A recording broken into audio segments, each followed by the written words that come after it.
Noche. En el profundo y oscuro corazón de la zona ecuatorial, el sol abrasa una sabana con implacable regularidad. Y a muy poca distancia, un líquido se mueve con estruendo por entre las rocas hacia abajo.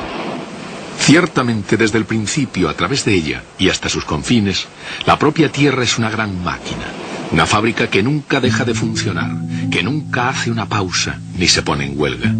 La máquina de la naturaleza, una central impulsada sin interrupción por la energía ilimitada del Sol.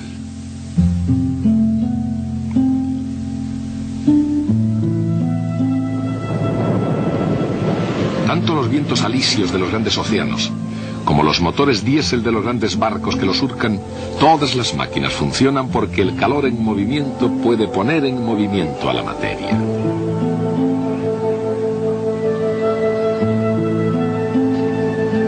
Durante varios siglos, la máquina térmica se ha extendido a lo largo y a lo ancho del mundo. Pero tanto en el pasado como en el presente, el calor solo se mueve en una dirección, desde la temperatura alta hacia la temperatura baja. La existencia de cualquier máquina en la Tierra, incluyendo la propia Tierra, depende de que una de sus partes esté funcionando a una temperatura más alta que la otra. En la máquina de la naturaleza, por ejemplo, fuertes corrientes son impulsadas a través de la atmósfera de la Tierra a causa de la diferencia entre la temperatura del ecuador y la temperatura de los polos. Desde un polo a otro polo y desde una máquina a otra máquina, el principio es siempre el mismo. En este vehículo es la diferencia entre la temperatura de la mezcla de gasolina y aire explotando en los cilindros y la temperatura del agua circulando por un sistema de refrigeración. Las máquinas de vapor operan entre la temperatura alta del fogón y la temperatura baja de la atmósfera. Cuanto mayor sea la diferencia de temperaturas, cuanto más caliente esté una parte de la máquina y más fría la otra, mejor funcionan. Si deja de fluir combustible y la parte más caliente de la máquina se enfría, ésta se para. Evidentemente, eso puede causar dificultades. Si todas las partes de la máquina alcanzan la misma temperatura, si cesa todo movimiento y deja de haber vitalidad, la máquina alcanza su estado final, el estado de equilibrio. Desde una perspectiva científica, ¿cuál es el aspecto general? En este cálculo de dinámica molecular, cada par de átomos han sido programados para que actúen entre sí con una auténtica fuerza interatómica. Entonces, ¿qué es lo que sucede realmente cuando un cuerpo caliente entra en contacto con uno frío? La energía térmica se propaga desde el cuerpo caliente al frío hasta que ambos alcancen la misma temperatura. Este es el estado de equilibrio térmico. A primera vista, el equilibrio térmico parece diferente de la idea mecánica de equilibrio estable que impide que un cuerpo caiga. Pero veámoslo más en detalle. Cuando un cuerpo que cae choca con el suelo, cada rebote es menor que el anterior. ¿Y por qué es así? Es así porque la energía cinética del cuerpo, como un todo, se va transformando en el caótico movimiento de los átomos que lo componen. Ese proceso es muy similar al del calor que se propaga a un cuerpo frío. El resultado final es el mismo. Con el tiempo, toda la energía disponible se llega a distribuir como energía cinética y potencial de los movimientos aleatorios de todos los átomos. Por lo tanto, aunque la idea de equilibrio parece lo definitivo en paz y serenidad, esa perspectiva oculta el agitado movimiento de los átomos en el interior.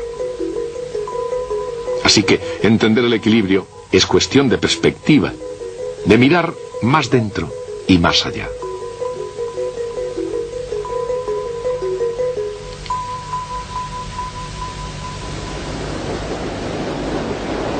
Como el equilibrio es un estado en el que todas las temperaturas son iguales, el equilibrio es un lugar donde ninguna máquina funciona. No hay géiseres lanzando sus chorros, ni volcanes en erupción, ni cataratas de agua. Las grandes máquinas no quieren funcionar y las pequeñas no pueden. En todas partes la naturaleza parece impulsada hacia el estado de equilibrio. Cuerpos calientes y cuerpos fríos luchando por conseguir la misma temperatura. Y cuerpos que caen convirtiendo un trabajo muy bueno en calor inútil. Desde el punto de vista de los físicos, cuando la naturaleza tiende a comportarse de una forma tan universal, debe haber una explicación científica. ¿Y la hay? La explicación comenzó como una idea, naturalmente una idea para la construcción de una máquina de vapor mejor. Hubo un joven llamado Carnot, cuya lógica fue capaz de demostrar que, para una fuente de trabajo competente, ninguna tan eficiente como una que sencillamente no funcione. Las ideas más grandes de Sade y Carnot nunca funcionaron, y en el mundo real probablemente nunca funcionarán. No obstante, él había decidido crear una máquina tan perfecta como la naturaleza lo permitiera, y la lógica para llegar muy cerca de ella. Dada una diferencia de temperaturas, una temperatura alta T sub B y una temperatura baja T sub 0, Carnot diseñó una perfecta abstracción. La máquina de Carnot toma calor Q sub B a la temperatura alta, convierte una parte del trabajo W y expulsa el resto, Q sub 0, como calor a la temperatura más baja. Como el ciclo de Carnot podía funcionar igualmente en sentido inverso, era la imagen de la máquina ideal, la máquina más eficiente que posiblemente las leyes de la naturaleza podían permitir. Pero con la temprana muerte de Carnot, sus ideas, prácticamente desconocidas desde el principio, parecían destinadas a quedar en el olvido. Y seguramente ese hubiera sido su final si dos grandes científicos no se hubieran interesado por la teoría de Carnot. Rudolf Clausius, físico alemán, y William Thomson, profesor de filosofía de la naturaleza en Glasgow, que más tarde se convertirá en Lord Kelvin. Rescatados los manuscritos originales de Carnot, de esas mismas páginas nació la ciencia de la termodinámica.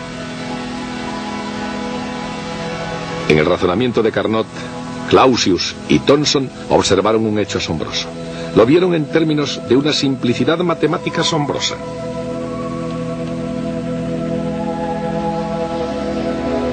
En la máquina ideal de Carnot, el cociente entre el calor tomado y el calor desperdiciado era igual al cociente entre las dos temperaturas absolutas necesarias para el funcionamiento de la máquina.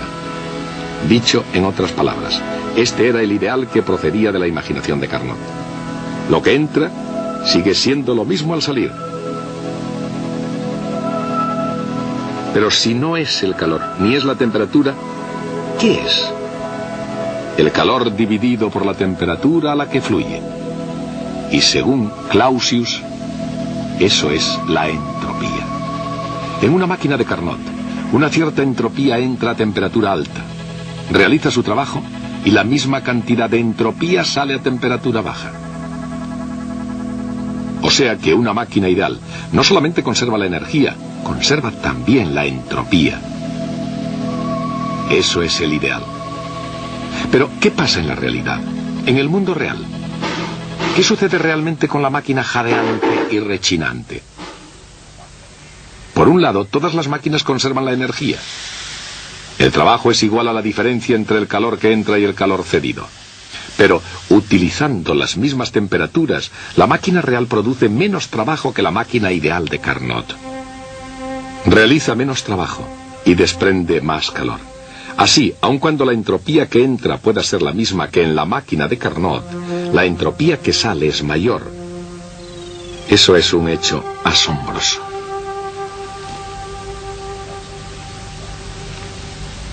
La entropía que sale de una máquina real es mayor que la entropía que entra. ¿Podría eso significar que la máquina real crea entropía de la nada? En realidad sí. Y eso es porque en las máquinas reales el calor